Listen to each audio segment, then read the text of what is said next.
Welcome everyone to our CCA podcast. I'm Pastor Rossiter, and I'm joined by Nathan Prisk. He's our Fine Arts Director. Thank you for taking the time today. Glad to be here. So, how long have you been at Creekside? This is my 14th year as the Fine Arts Director. And but you have done quite a bit in the fine arts realm with leading music, leading band, all of those things. Yeah, so my first year I came in, I was part-time, and I taught private lessons. I worked with the middle school chorus because high school was just in its first year. Yeah. So we had a few high school students, and then the next year that became a full-time position as we had more high school students coming in, programs starting to develop. And so I, for 14 years now, the Fine Arts Director, and then I taught chorus for 13 years. Okay, sweet. Now, I know you got a beautiful voice, has a beautiful voice. The instrument, do you play an instrument? Piano. Piano. I do. Okay. In fact, I had a full scholarship, full ride to Clayton State University for piano and switched to voice. We need to see you play the piano a little bit more. Okay. We hear you sing. I just need to see you play the piano. So, before we get into some lighthearted questions, just tell us a little bit about your family. Sure. My wife and I have been married for 21 years. She is from Griffin. Met her at a music camp down in Florida.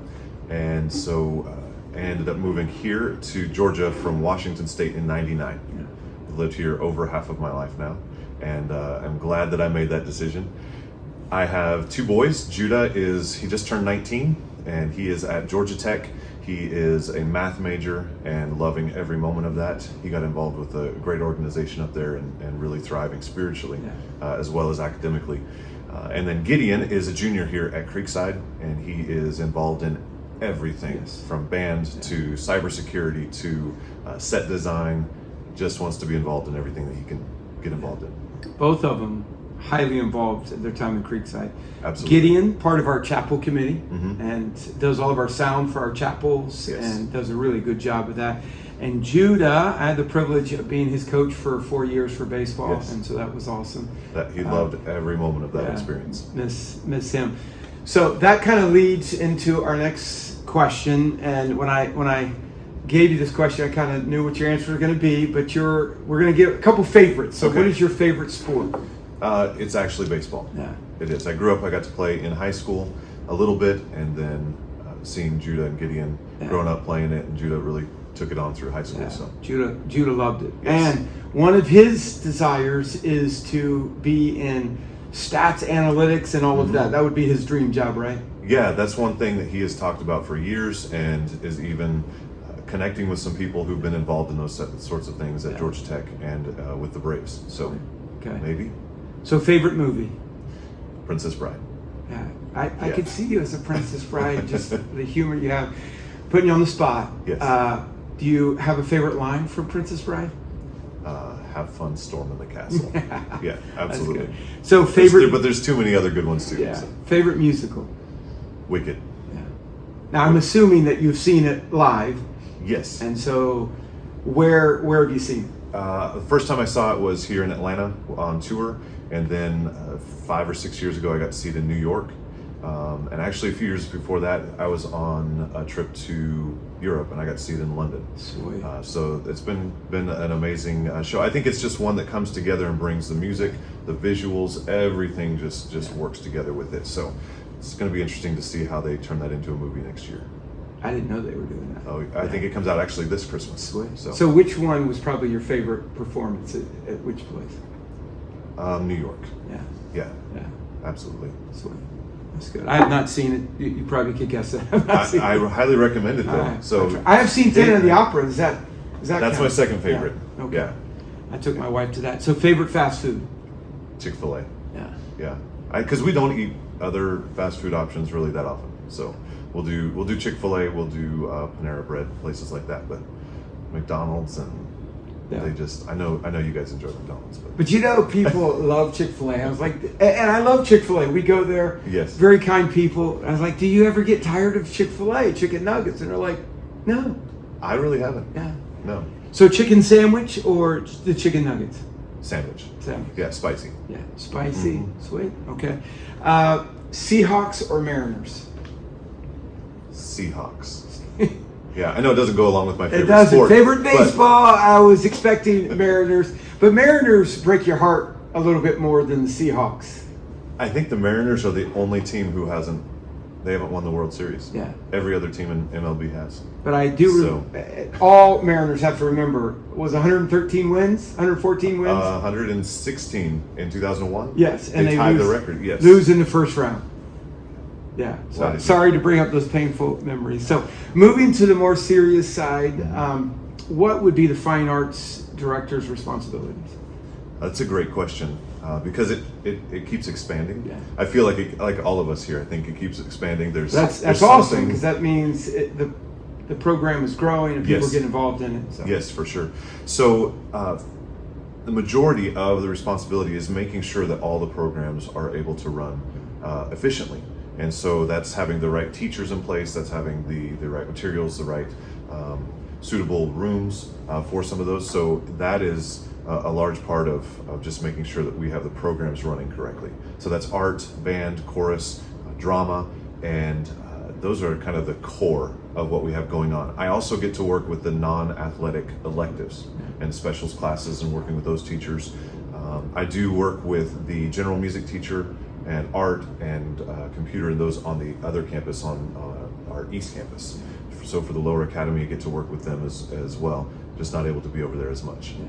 But so our band this week went to 2 different competitions and superior rating. They did both events. They got the top rating, which is superior. The GMEA large group performance evaluation was on Tuesday, and that's where all of the public schools in our county go to, some of the private schools.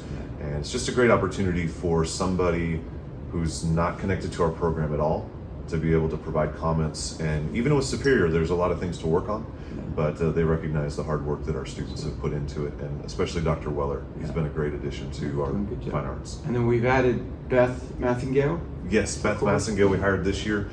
She retired, and the day she put her announcement on Instagram, I called her and said, "You need to come work for us. Will you come work for us?" Because 31 years in public school, middle school, and high school. She had been somebody that I've known for the last 14 years as I've been in fine arts and going to different events, and just really stood out as somebody who has a passion for children and teaching them and seeing them develop into musicians. And so I feel like we hit a home run there. And so one of the things I'm excited about, a drama class. So Cody Rentz is doing that. They've already had in one of our chapels, they did something. They're doing something in our Easter chapel next week, and and he's in charge of the one-act play. Yes, he is. So we don't have a full-time drama teacher right now. Maybe we transition back into that. We've had one in previous years, and then with COVID, just so many things changed.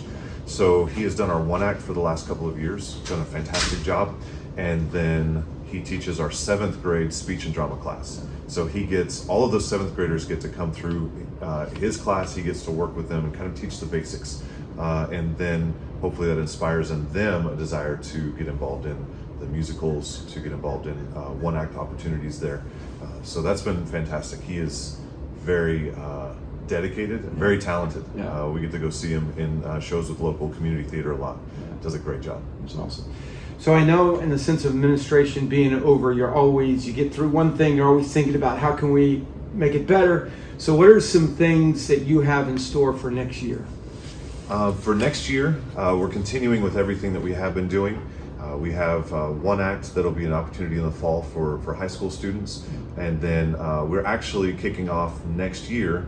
This is the first time we've announced this officially. We're going to be doing a middle school musical in the fall. Amen. So elementary musical, we've done that for 2 years. This will be our 3rd year coming up. And then for the middle schoolers, 6th through 8th grade, we are going to be doing for the first time a musical that Beth Massingale is going to direct for us. So I'm excited about that because at auditions this year for The Wizard of Oz, we had so many talented students, and especially in that middle school area where we could have cast this show 4 or 5 different ways.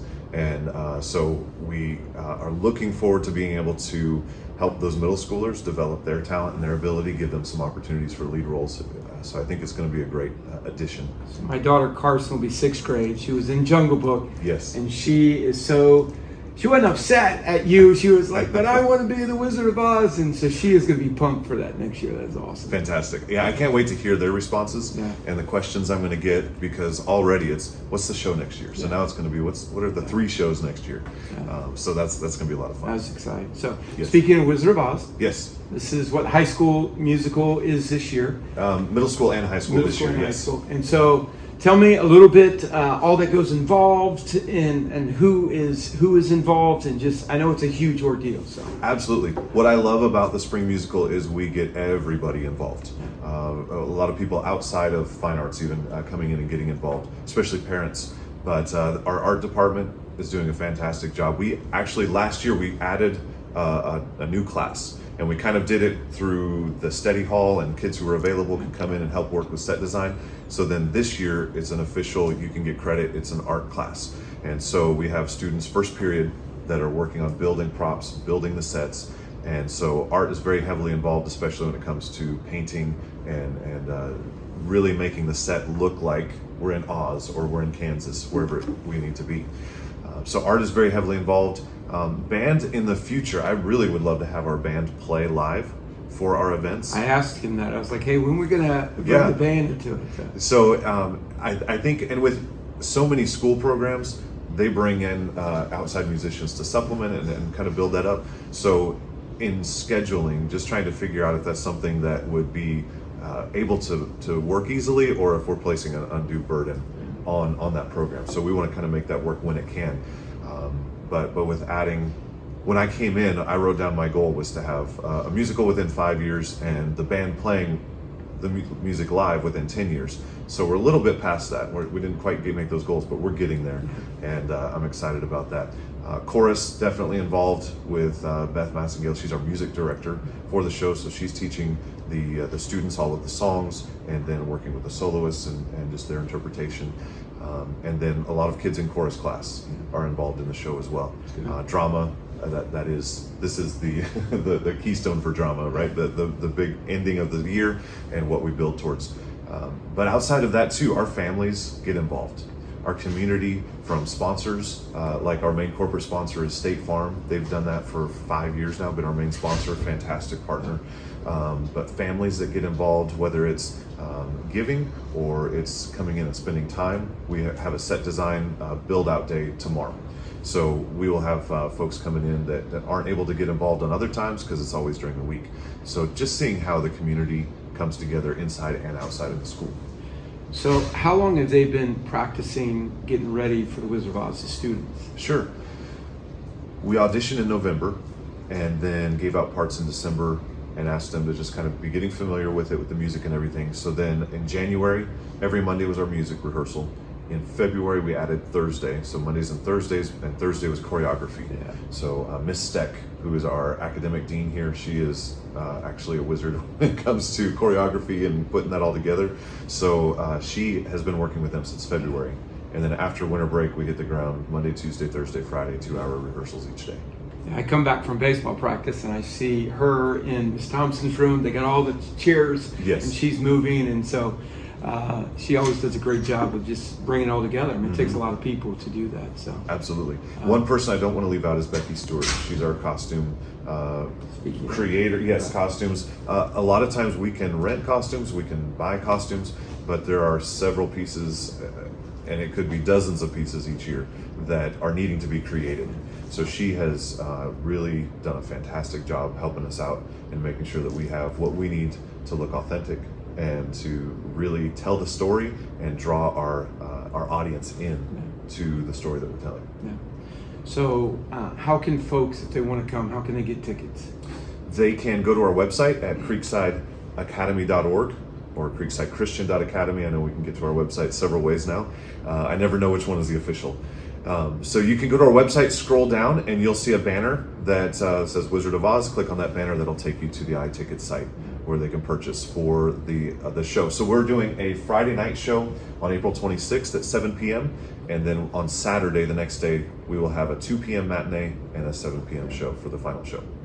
I highly encourage you, really check out this. Plan on coming to the Wizard of Oz, getting your tickets. The last few years' musicals, they have been awesome. So Mr. Prisk, thank you for taking the time. Absolutely. I know you're busy, and from my heart, having kids involved here, the Fine Arts program is just growing, and we appreciate all of the behind-the-scenes work that you do.